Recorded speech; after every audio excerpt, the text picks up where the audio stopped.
Kyk daar, dis Abuti en Ousie. Dumela Ousie. Dumela Boetie. Sê hallo vir die kinders. Dumela Bana.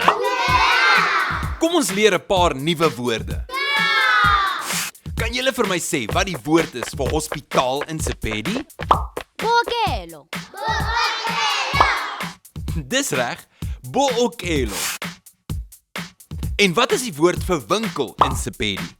Lebenkele. Baie mooi, lebenkele. Nou, wat is die woord vir skool in Sepedi?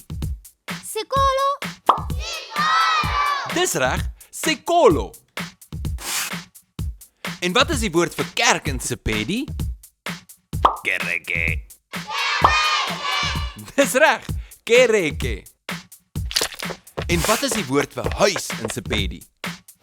Ntlo. Baie mooi, dis ntlo.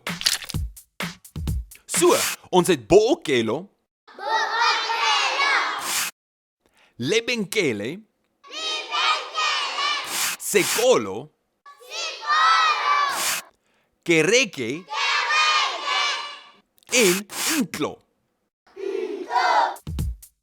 En nou kan jy hierdie woorde gebruik om sinne te bou.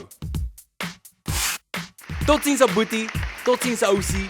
Sien julle volgende keer. Shalakabotse.